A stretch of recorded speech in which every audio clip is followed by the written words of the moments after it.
politicians just bring in policies too, for sure. Incidentally, we have several more stories. The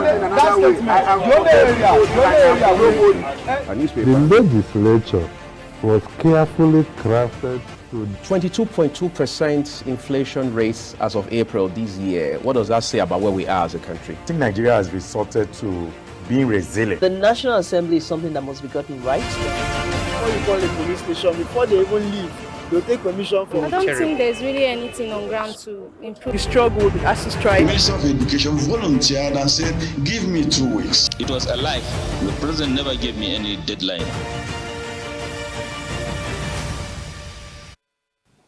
Doc, we would love to sincerely apologize for that hitch in our transmission was occasioned by a technical problem, which has now been resolved. Hopefully, we're able to rejoin Dr.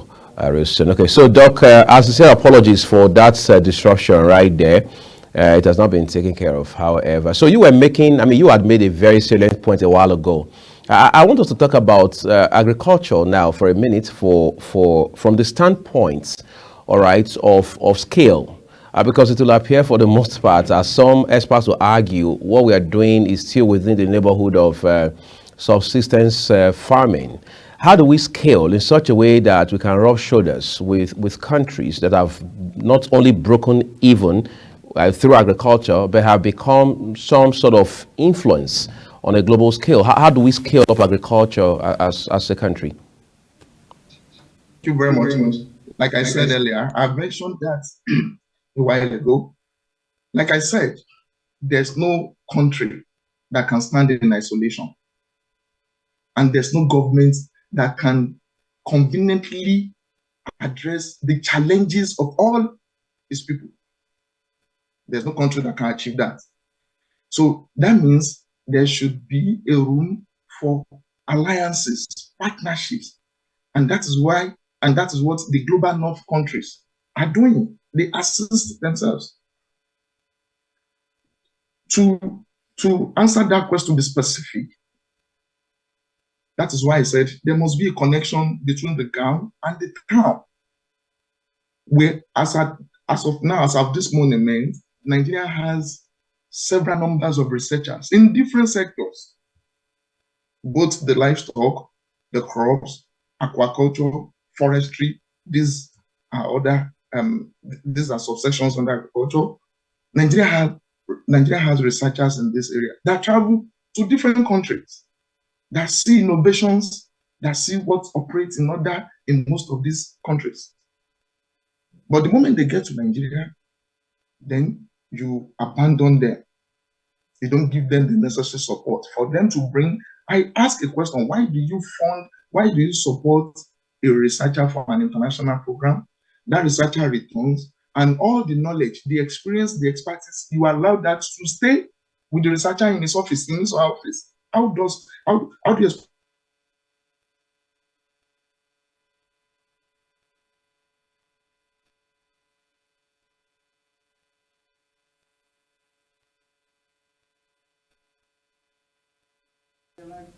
Incidentally, we've lost Doctor there for a minute again, but we're just going to take a quick break now. We'll come back. We'll talk a bit more with him, and then we'll also look at the papers for you. Don't go away, everyone. Welcome to Global Morning. Welcome to the AM News. The death toll from flooding. Most time our politicians just bring in policies too, for sure. Incidentally, we have several more stories. the legislature was carefully crafted to 22.2% inflation rates as of April this year. What does that say about where we are as a country? I think Nigeria has resorted to being resilient. The National Assembly is something that must be gotten right. Before you call a police station, before they even leave, they'll take permission from I don't think there's really anything on ground to improve. The struggle with the ASIS strike. The Minister of Education volunteered and said, give me 2 weeks. It was a lie. The president never gave me any deadline.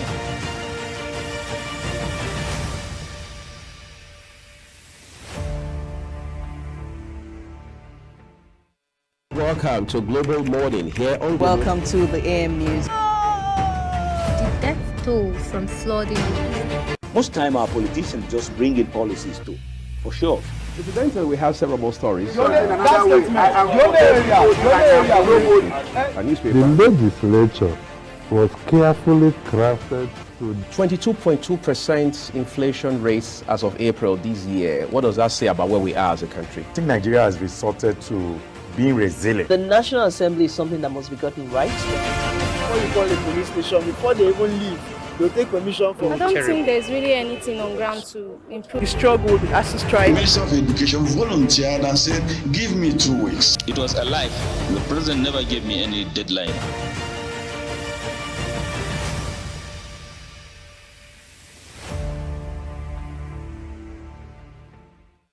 Welcome to Global Morning here on Welcome to the AM News. The death toll from flooding.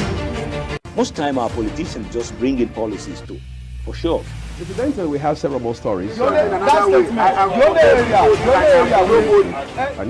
legislature was carefully crafted to 22.2% inflation rates as of April this year. What does that say about where we are as a country? I think Nigeria has resorted to being resilient. The National Assembly is something that must be gotten right. Before you call a police station, before they even leave, they'll take permission from I don't think there's really anything on ground to improve. the struggle with the ASIS The strike. Minister of Education volunteered and said, give me 2 weeks. It was a lie.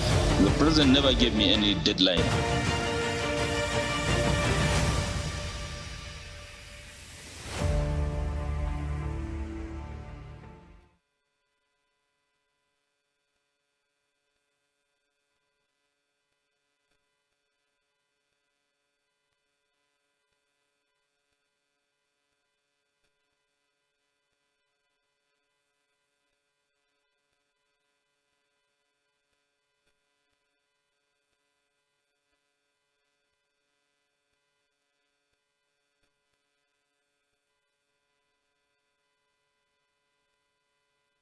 Thank you, Doc, for staying with us here. Again, we apologize for that interruption in our broadcast. So I want to quickly switch to a different aspect of this discussion this morning. The issue of diversification of the economy. I mean, I'm sure that's a term you're very familiar with, giving the space where you play as a stakeholder. People have said, let's diversify Nigerian economy, enough of this dependency on oil and so on and so forth. But then there are concerns around model. If we are diversifying, what model are we adopting?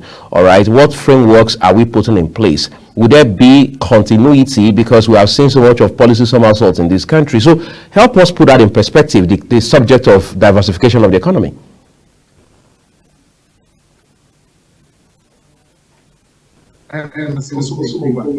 Though not extensively. To be specific, like I mentioned, if you remember very well, that I mentioned by mentioning the abundance that the country has, by having more than 210 million population, more than 70 million hectares of land, and by also having more than 180 million livestock.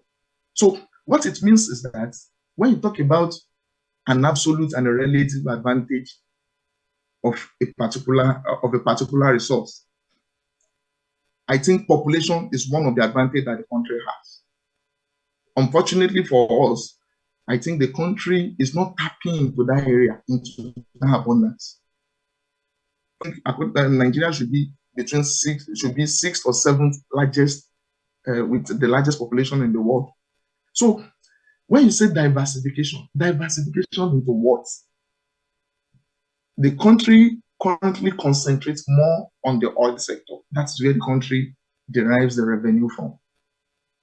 And again, you begin to look at it, that a country that can do well in agriculture, that can address enormous of challenges that the country has through agriculture, the country leaves that and concentrate on the oil sector, which means government before the government of President Bola Ahmed Tinubu have some questions to answer, because you begin to ask that, okay, why the interest in oil and not in agri? The country's agricultural sector can address the unemployment, can also address the revenue generation if tapped into.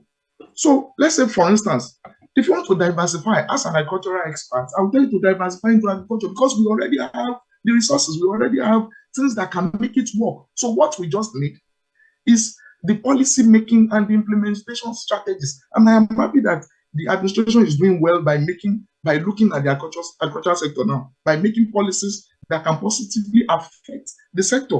But again, the implementation is my concern.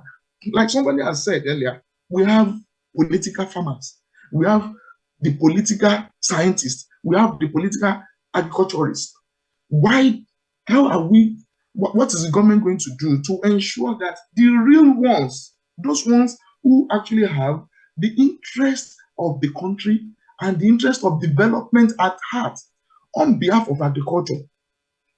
I say conveniently that a country like Ireland, if you look at a country like Ireland, if you also look at a country like Netherlands, they do not have the population like we have. But if you look at what Ireland does, there's a strong connection between the researchers and the farmers. And that is why you see family-owned farms, family-owned livestock, family-owned, and most of these families, it is a generational farm. You see the parents, and you see the grandchildren too, doing the same thing that their grandparents did. And that is why you see the economy running conveniently. Because when you say you have a generation of grand doing the same thing, you have the generation of parents doing the same thing, and you have the generation of children too doing the same thing, you begin to ask me, Dangote, for instance, you see that there's a culture now that I read some time ago that the daughter is part of the non-executive for the company now, non-executive of the company, and I also saw that he's now trying to bring some of his family members into the business. What does that mean? What that means is that after Dangote leaves, then he has his children, his people to also come on board, to also continue to manage the business. I want to assume that why those ones too, before they leave, they bring another. So by so doing, the business will keep running. That's the culture that is currently lacking in the Nigerian agricultural sector. It is only the parents that is interested in agriculture. When they leave, there's nobody to continue again. Then it goes like that, and it is like that for the family. So there must be an enlightenment, a re-enlightenment, an enlightenment, a re-enlightenment. And there must, as a matter of urgency, like I said, the government cannot shoulder it alone. There are fundings, there are opportunities, there are grants, there are farmers' cooperative societies in large numbers can access on their own. Let's take, for instance, if a cooperative society of 500 access a grant of $50,000, how does that cooperative society look onto the government for funding again? Then they can start on their own. But for them to access this grant and these opportunities, there's need to assemble experts who understand what it means to assess these opportunities. And that is what most of the farmers in this global north are doing. Because they have the information, they have researchers who are in the field, and by so doing, they give them the information, they tell them how to go about it. There's an advisory council in Ireland. This advisory council is made up of researchers and experts and policymakers. Yes, they are working, the government is paying, but what they do is they advise the farmers on a regular basis. It is a council that once any farmer in any part of Ireland, once there's a challenge, you don't need to know the government, you just walk to that advisory council and they assist you, they come to the farm with you, they give and if there's need for them to relay back to the government, that is what they do. So they are like a kind of alliance between the core researchers and the farmers. They are more or less like intermediaries, but it is a body known to the government. And you see the economy. This does not mean that all the food or all the agricultural produce produced in Ireland is done by Irish farmers. No, it's produced by Irish farmers. No. They also import from UK. They also import from different parts of the countries around the world. But I am telling you that what it means is that they are food sufficient. And this is what we are. So if we want to diversify, let's diversify fully into agriculture, not doing agriculture during the daytime and doing oil during the evening time and doing maybe manufacturing during the night time. So if we want to diversify, let us diversify fully into agriculture. And we can only diversify by bringing who has the understanding. Yes, there's division of labor. There should be a clear division of labor. By so doing, I want to believe that That's the only way this diversification can work. So I'm going to Doc, you made a very salient point, no doubt about that. But I thought, before we let you off, by the way, because we have 5 minutes to go, would you be kind enough to address the issue of value chain? Because we understand there are challenges along the lines of value chain as well. How do you address those? And then we're seeing in the last few years, particularly between 2016 and today, how Nigerian agric items had been rejected in Europe and in the United States for absence of standardization. How do we quickly tackle these two issues going forward? Centers around one thing: how productive our agricultural sector can be if we give the necessary attention to it. Not leaving that alone, the value chain that you mentioned, yes, I understand. This is where the issue of road networks comes into play. This is where the issue of the market for the produce come into play. And this is where the issue of the acceptability of the Nigerian produce itself come into play, because you see people patronizing foreign products ahead of the Nigerian product. Yes, this is where it comes into play. But like I always maintain, there's something we call the immediate and periodic interventions. If you start a road in January, you cannot complete. If you start a new road, you want to construct a new road in January, I'm sure that you cannot complete it within 3 months. But there are agricultural crops that you can plant in January and you can conveniently harvest by March. So the issue of value chain will come along the line. It is going to work. It is going to be mutually. It is going to work mutually together. Yes, value chain, because we cannot have a successful. That's why I said if we want to diversify, we must diversify fully.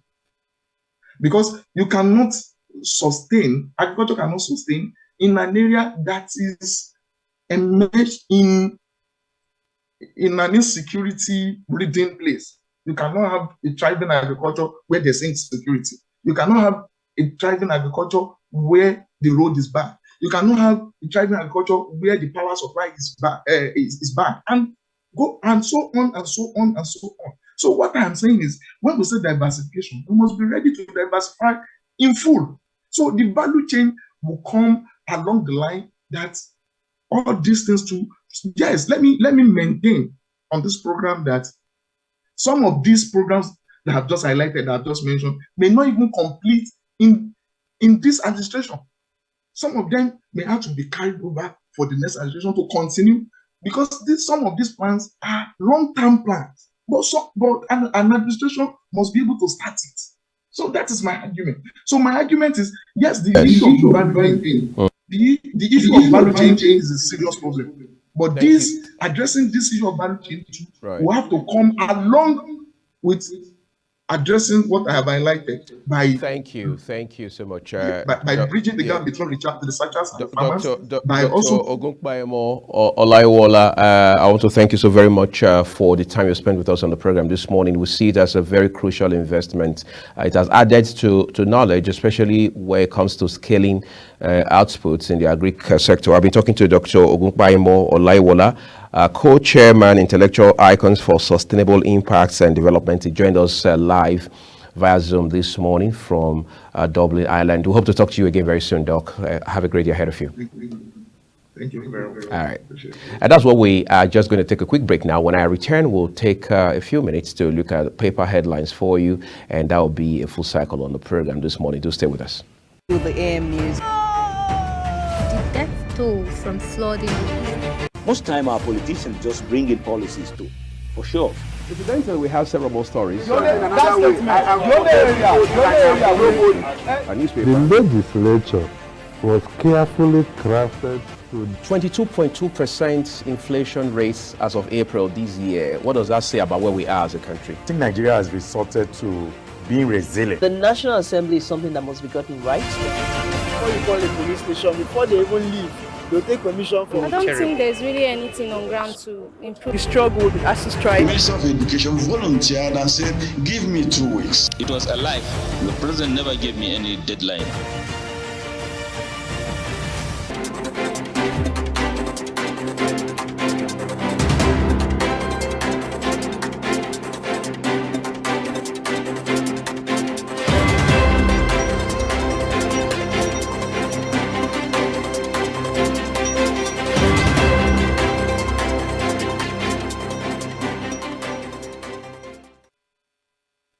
Let's look at the papers for you now. Incidentally, it's a Friday, so we'll begin with Al Jazeera Friday for you.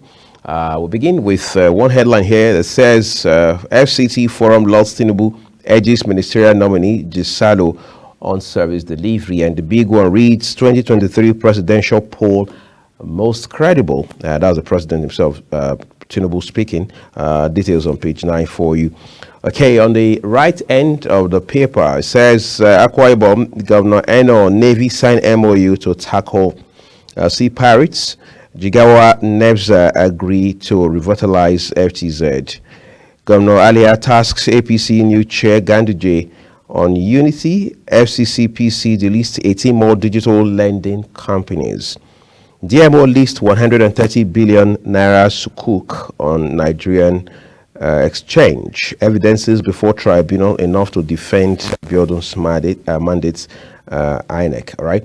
We'll take a look at the authority for you as well. The authority with a big story on the front page of it says, coup, avoid war with Niger Republic, Tinubu warns. President asked to adopt caution dialogue. Above the nameplate, Nigeria-Benin Investment Summit will help both countries fight poverty. Shinapela. American Internet wizard Mark Henry says he is Igbo. You can see him there wearing the typical regalia of our brothers from the eastern part of the country. NCC BPSR to embark on digitization of government processes. Isn't that long overdue? Insecurity, we need assistance in Kaduna. Idris Shuaibu cries out to federal government, others. When it comes to the fruits of the authority, right on the front page this morning, you have a headline here that says, APC elects Ganduje new chairman, Ajibola Basiru is secretary, with details on page 8. FCTA joins network to fight cancer. And then lastly, fake ballot papers. So Zekome asks EFCC to probe Ogun SSG. And it takes us to Nigerian Pilot's newspaper now. On the front page of the Nigerian Pilot, you can see a picture of the president there. It says, removal of Niger military junta, no order yet. Okay, military destroys 36 illegal refining sites, nabs 22 suspects in Niger Delta. PDP mocks APC over appointment of Ganduje as national chairman. Bauchi State confirms 2 diphtheria deaths, 5 yellow fever cases. Umahi's ministerial appointment tears Ebonyi State apart. FG Foundation signed MOU to tackle acute cancer burden. VP Shetima meets Benue Governor Alia over security agriculture. We understand that they go hand in hand, especially for people in Benue State, because of what has come to be known as farmer header clash that has continued to plague state. We hope the governor who was inaugurated on the 29th of May, Governor Alia, is able to tackle it as quickly as possible. Okay. Then there's a story, there's a headline on the front page of the Nigerian Pilot with a picture of the leader of the proscribed indigenous people of Biafra, IPOB, Nandi Kanu. IPOB leader Nandi Kanu loses appeal against UK over detention. APC NEC, Tinubu says elected officials must commit to good governance. All right. Federal Airport Authority suspends taxi services at Abuja Airport. What's the reason? Find details on page 8 of the Pilot newspaper. That brings us to the Daily Times. The Daily Times says disquiet in APC over Muslim dominance of sensitive posts as Ganduje Basiru emerged national chairman, national secretary respectively. After over half a century in Nigeria, GlaxoSmithKline closes shop. We understand it's been 52 years. Notorious foreign-linked Boko Haram ISWAP logistics collaborator nabbed in Northeast. Niger coup, former head of state Abubakar arrives Niamey with Tinubu's delegation. The president actually at the dispatched them yesterday to go see what the situation is like, and on top of all that, gave them a mandate to do everything possible to ensure that within the standpoint of ECOWAS, the president against whom the coup had been staged, Bazoum, is reinstated in no distant time. Okay. All right, let's take you to a different paper now, and that will be This Day newspaper. This Day has a big story in front of it as well. Okay, it says, at Ganduje's coronation, Tinubu says his election most credible, with several headers here. Declares his policies are for Nigerians, not to punish them. APC NEC ratifies Ganduje Basiru as national chair secretary. Rubbishes EU report empowers NWC to fill other vacancies. A new chair promises strict adherence to internal democracy. Ruling party's national legal advisor resigns amid graft charge. Niger crisis in search of resolution. Tinubu dispatches three-man team to Niamey. That's the story on today's This Day newspaper. Pension assets hits 16.76 trillion naira, recorded 1.7 trillion naira growth in quarter 1 2023, says Pencom.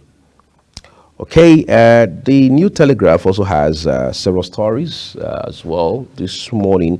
Pen up, Nigeria's housing deficit rises by 300% to 28 million which is what I was discussing just on Wednesday morning with Dr. Taufik Raimi, who is an expert in the construction sector, about the issue of figures. But he said, for the sake of argument, even if we were to cut down from 28 million to 17 million, it still shows very clearly that Nigeria has a deep-seated issue of housing supply deficit, as he called it, to grapple with. Okay, then there's a picture here of the newly inaugurated national chairman of the All Progressives Congress, that is the APC, immediate past governor of Kano State, Umar Ganduje, says APC, Ganduje Ajibola, a national chair secretary, party insensitive to honesty, integrity,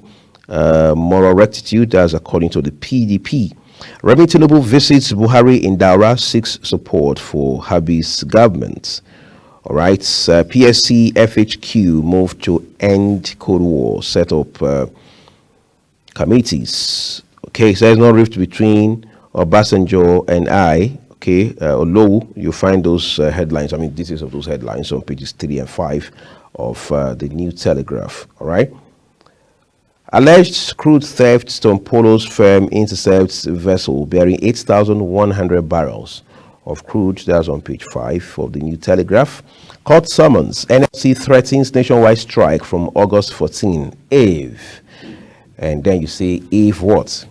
Alleges Justice Ministry being used to truncate democracy, silence workers' voices. Tinubu vows to satisfy yearnings of the poor in larger restructured economy.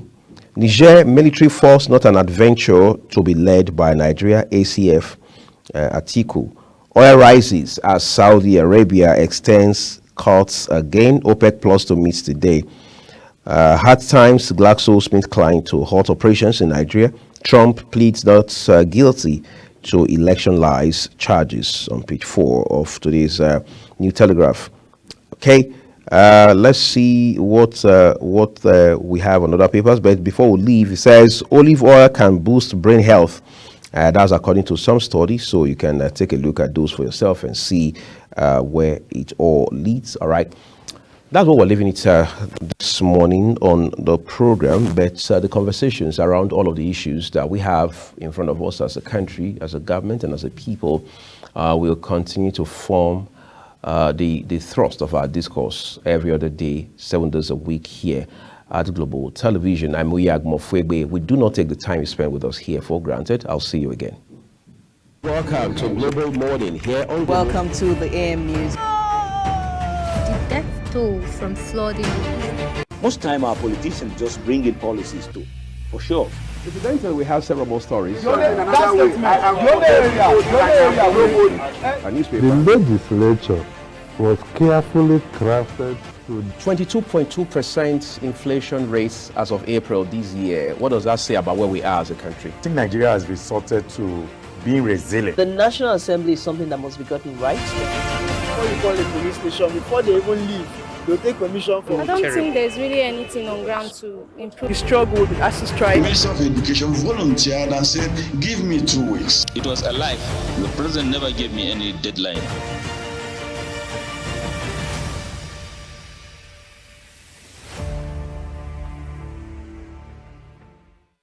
Welcome to Global Morning here on Welcome to the AM News. The death toll from flooding. Most time our politicians just bring in policies to, for sure. Incidentally, we have several more stories. the legislature was carefully crafted to 22.2% inflation rates as of April this year. What does that say about where we are as a country? I think Nigeria has resorted to being resilient. The National Assembly is something that must be gotten right. Before you call a police station, before they even leave, they'll take permission from I don't think there's really anything on ground to improve. the struggle with the ASIS The strike. Minister of Education volunteered and said, give me 2 weeks. It was a lie. The president never gave me any deadline.